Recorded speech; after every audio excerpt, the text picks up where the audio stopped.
Sebetulnya clue dari kata wahai jiwa-jiwa yang tenang. Kuncinya tuh ada di situ untuk jalan pulang gitu, untuk jalan balik lagi ke sejatinya kita yang memang sudah bahagia dan berkelimpahan. Sebetulnya clue utama pintunya itu adalah kalimat itu. Wahai jiwa-jiwa yang tenang. Jadi semua akan bisa merecovery atas situasi yang kita rasakan itu tidak nyaman dalam kehidupan kita. Ketika kita ketemu ketenangan, kedamaian, rasa plong, itu kuncinya. Jadi di dalam tubuh manusia itu ilmu pengetahuan mengatakan bahwa di dalam tubuh manusia itu ada pikiran sadar dan pikiran bawah sadar. Pikiran sadar itu adalah ruang di mana semua orang mencipta karena di dalam pikiran sadar mereka bisa mengimajinasikan, mereka bisa memikirkan, mereka bisa menginginkan sesuatu gitu. Ada pikiran sadar. Tahun baru 2026 membaru dalam pemahaman kesadarannya membaru dari identitas lama yang biasanya hampir kebanyakan orang merasakan dominan dari sisi rasa menderita, rasa kekurangan, rasa ketakutan, rasa kecemasan. Ada satu sisi yang selalu dominan dia rasakan dalam 24 jam di hari-hari mereka, yaitu kesedihan, penderitaan, dan kekurangan gitu. Padahal sebetulnya jauh dari itu ya, jauh lebih dalam dari itu, default seorang manusia itu diciptakan sama Allah dalam bentuk yang paling sempurna gitu. Bahkan di beberapa surat-surat Al-Quran ya, di kitab suci yang menjadi pegangan hidup kita semua, itu dikatakan wahai jiwa-jiwa yang tenang gitu. Sebetulnya clue dari kata wahai jiwa-jiwa yang tenang. Kuncinya tuh ada di situ untuk jalan pulang gitu, untuk jalan balik lagi ke sejatinya kita yang memang sudah bahagia dan berkelimpahan. Sebetulnya clue utama pintunya itu adalah kalimat itu. Wahai jiwa-jiwa yang tenang. Jadi semua akan bisa merecovery atas situasi yang kita rasakan itu tidak nyaman dalam kehidupan kita. Ketika kita ketemu ketenangan, kedamaian, rasa plong, itu kuncinya. Jadi di dalam tubuh manusia itu ilmu pengetahuan mengatakan bahwa di dalam tubuh manusia itu ada pikiran sadar dan pikiran bawah sadar. Pikiran sadar itu adalah ruang di mana semua orang mencipta karena di dalam pikiran sadar mereka bisa mengimajinasikan, mereka bisa memikirkan, mereka bisa menginginkan sesuatu gitu. Ada pikiran sadar. Lalu ada pikiran bawah sadar. Nah, pikiran sadar itu dalam posisi kita kayak sekarang nih. Posisi kita kayak sekarang kan posisi yang siap siaga gitu. Maksudnya posisi yang pikiran sadar itu identik dengan menganalisa, pikiran sadar identik dengan mengcompare, identik dengan kalkulasi, identik dengan logika lah istilahnya. Itu pikiran sadar. Itu diperlukan sebetulnya sama kehidupan kita, sangat diperlukan. Nah, ada satu lagi pikiran bawah sadar. Kalau pikiran sadar itu hanya di sekitar 10% dari kehidupan kita dia berkontribusi.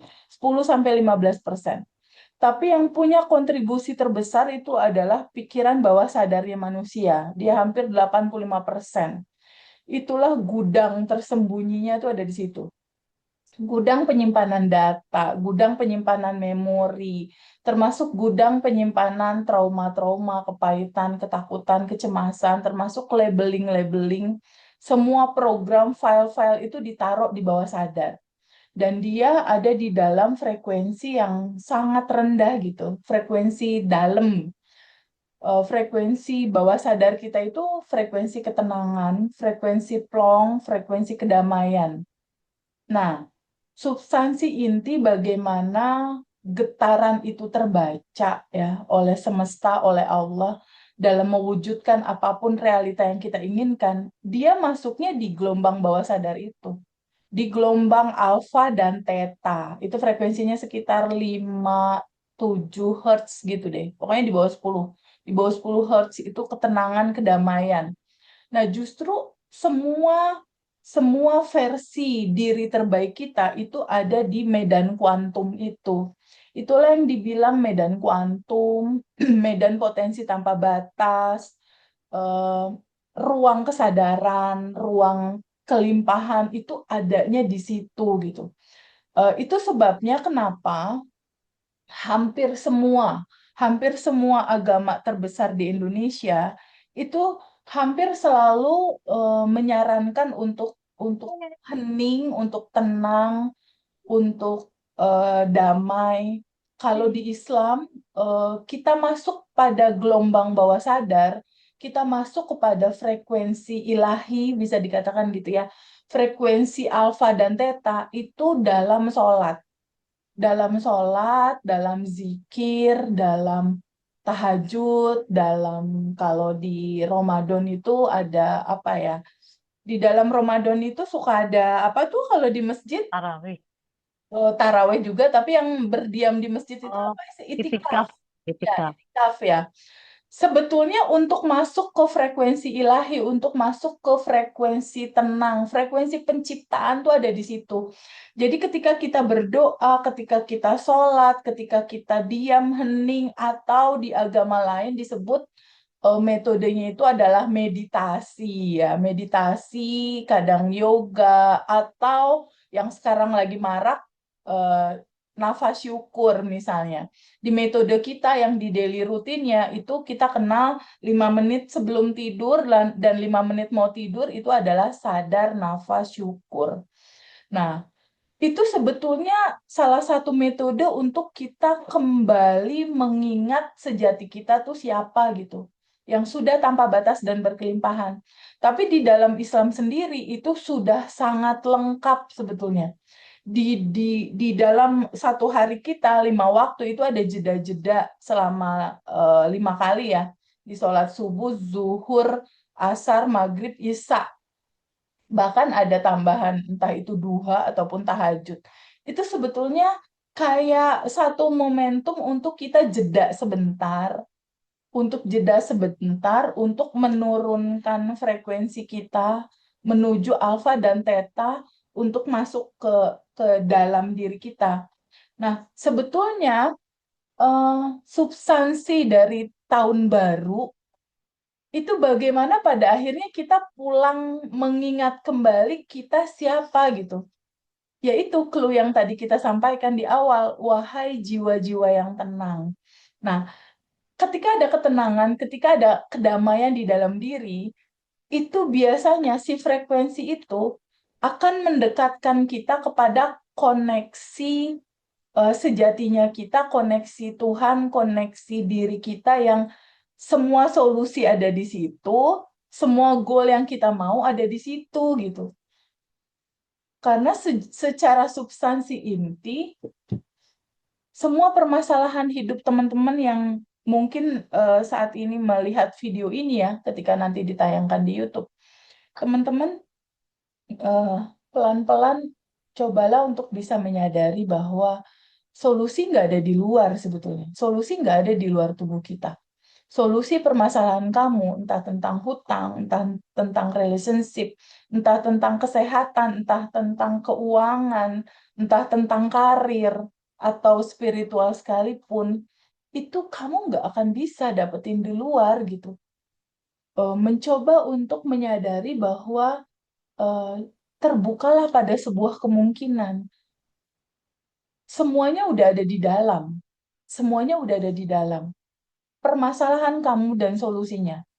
Termasuk semua goals, apapun yang kamu mau dalam kehidupan ini. Tentang uang, karir, cinta, ya hubungan, relationship dengan keluarga, kesehatan, keuangan, apapun itu nggak ada di luar, teman-teman. Semua itu di medan kuantum itu sudah ada dan tersedia gitu. Sebetulnya ini sebuah kabar baik sih menurut aku. Kabar baiknya itu sadari bahwa kamu tuh nggak perlu capek-capek berlari dan mencari gitu. Aku tersadarkan pada saat waktu kemarin ya di Bali, pas hari terakhir, kayaknya Fiona juga ketemu ya. Pas hari terakhir tuh Mbak siapa ya, batch berapa yang dokter. itu dia dan suaminya datang kan ke acara Bali pas kita lagi sarapan, terus kebetulan banget aku naruh makanan pas di sebelah dia, dan sebelumnya ternyata dia kuantum jamin bisa komunikasi sama aku secara dekat gitu. Terkabullah di hari itu tuh kuantum jam. Dia cerita bahwa pertama kali ketemu udah meluk, udah nangis gitu. Teh Feby, aku tuh udah lelah dengan semua pencarian tentang spiritual, dia bilang gitu. Dari mulai belajar ke beberapa tempat, melewati fase mandi kembang, mandi garam, mandi pandan, terus mandi ya kata aku gitu kan. Terus meditasi nggak putus-putus selama 40 hari lebih. Kalau salah ulang lagi ke yang pertama. Sampai pada akhirnya waktu itu guru-guru tempat dia waktu itu menyarankan dia untuk sedekah sehari kurang lebih 1 juta kalau nggak salah. Dan itu harus di tempat itu gitu. Dan akhirnya sampai ada situasi yang memang dia nggak nyaman ya ngejalaninnya gitu.